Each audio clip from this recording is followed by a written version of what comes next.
For 27 years, Robert Redford and Lola Van Wagenen were married.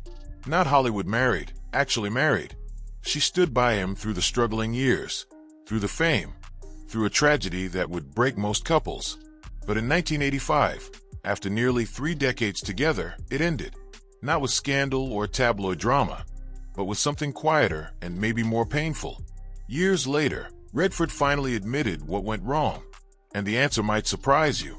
If you're drawn to the real stories behind Hollywood's biggest names, the struggles they don't advertise, the marriages that couldn't survive the spotlight, you're in the right place. Hit subscribe and let's dig into what really happened. August 9th, 1958. Las Vegas. Robert Redford was 21 years old when he married Lola Van Wagenen. He wasn't a star yet. He was a kid from Santa Monica who'd lost his baseball scholarship, spent time drifting through Europe, and was trying to figure out if this acting thing might actually work. Lola was 18. They'd met at a party in Los Angeles the year before. According to people who knew them then, she wasn't impressed by Hollywood ambition. She came from a different world, grounded, private, uninterested in the entertainment industry's games. They got married young. Too young, Redford would later admit. But at the time, it felt right.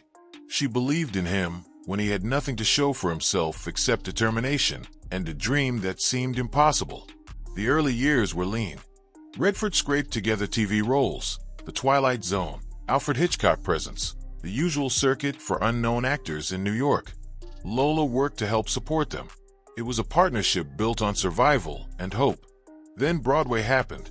Barefoot in the Park in 1963 changed everything. Suddenly casting directors were paying attention. Movie offers came. By 1969, when Butch Cassidy and the Sundance Kid hit theaters, Robert Redford became one of the most famous men in America. But fame has a cost, and theirs was just beginning to come due. Before we talk about what ended the marriage, we need to talk about what nearly ended it much earlier. In 1959, just a year after their wedding, Lola gave birth to their first child, a son named Scott Anthony. He lived for 2.5 months. Then, without warning, he died in his crib. Sudden infant death syndrome, SIDS.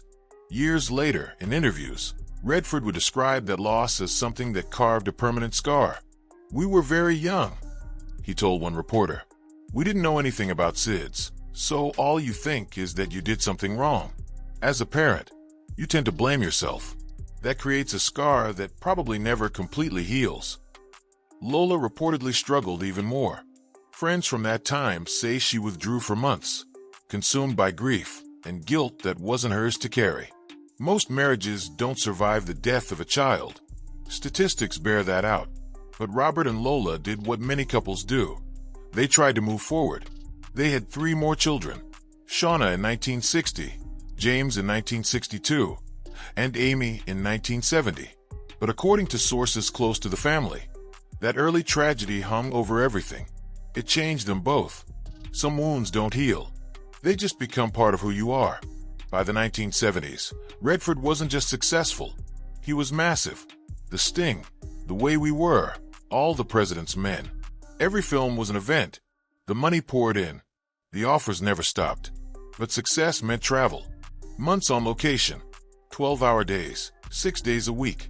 Then press tours, premieres, obligations that pulled him further from home. Lola stayed in Utah with the children. She'd made a choice early on. She wouldn't drag their kids through the Hollywood circus. She wanted them to have normal lives, away from cameras and gossip columns. In 1982, gossip columnist Shirley Eder reported something that friends had noticed for years. Robert and Lola had been living largely separate lives. Not divorced, but not really together either. He'd be gone for half the year. She'd built an entire existence without him. To outsiders, it might have looked like she was just being a supportive wife. But people close to Lola say it felt more like survival. She was essentially a single parent married to someone who was never home, and she channeled that energy into something meaningful. In 1970, she co-founded Consumer Action Now, an environmental organization. She went back to school.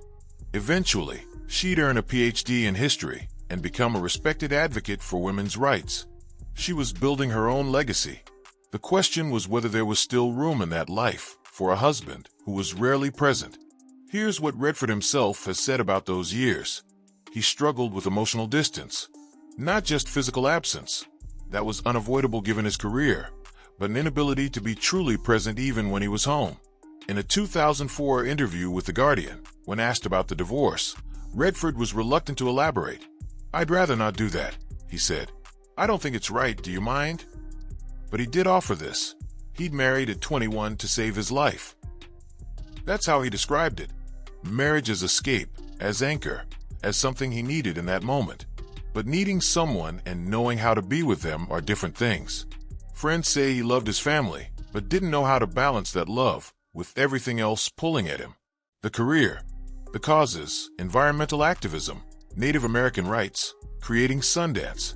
He was trying to change the world while losing touch with the people in his own home. Lola reportedly tried to communicate what she needed: time, presence, partnership. But according to people who knew them, those conversations went nowhere. Not because he didn't care, but because he didn't know how to change. By 1985, the distance had become permanent. They separated quietly. No dramatic fights, no public accusations. Just an acknowledgement that what they'd built had run its course. The divorce was finalized later that year. 27 years of marriage over. The press coverage was minimal. Both wanted privacy, and both got it. What's remarkable is what they said about each other afterward. There was no bitterness in their public statements. Redford described the split as mutual and necessary. "It was the right thing to move on," he said years later. "We still have great love, great affection, great friendship." Lola remained characteristically private. She rarely gave interviews. When she did speak publicly, it was about her work, not her personal life. But those close to her say she held no anger toward Robert, just sadness about years lost and a marriage that couldn't survive the weight of everything they'd carried. Their children, Shauna, James, and Amy, were adults or nearly adults by then. They'd watched their parents grow apart slowly, over years. There were no custody battles, because there was no battle at all. Just two people who'd once loved each other deeply, choosing to go separate ways. After the divorce, both rebuilt. Redford continued working, directing, building Sundance into what it is today. He eventually remarried in 2009 to Sibylle Sagers, a German artist he'd been with for over a decade. Lola moved to Vermont. She continued her academic work, co-founding Clio Visualizing History in 1995. In 2002, she married George Burrell. By all accounts, she found peace in a life fully her own. What's striking is how they spoke about each other in later years. Redford called Lola a remarkable woman and credited her with keeping their children grounded. She, in turn, acknowledged his accomplishments without dwelling on the past. There's dignity in that. After everything, the loss of their child, the years of distance, the divorce, they managed something many couples don't respect. So, what did destroy the marriage? Redford's own words give us the clearest answer. He admitted he'd been emotionally unavailable. He'd prioritized career over family. He'd married young for the wrong reasons. Not out of mature love, but out of need. Out of wanting stability in a chaotic life. In various interviews over the years, he's acknowledged his failures as a husband. Not dramatically. Not with tabloid confessions. Just quiet admissions that he hadn't been what Lola needed, what his family needed.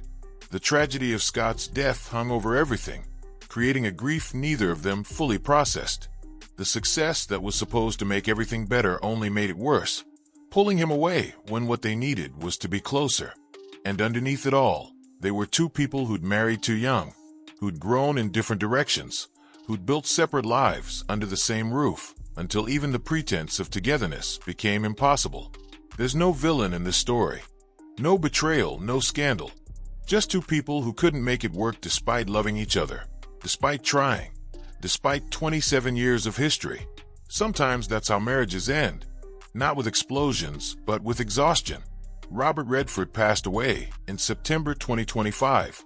Lola Van Wagenen continues her work as a historian and activist. Their story isn't one of Hollywood drama. It's something quieter and maybe more universal. A reminder that even people who seem to have everything can struggle with the basics: presence, communication, making time for the people who matter most. What do you think? Can a marriage survive that kind of distance? Have you seen relationships fall apart not because of one big thing, but 1,000 small absences? Share your thoughts below. And if you want more honest stories from Hollywood's past, hit that subscribe button. We're just getting started.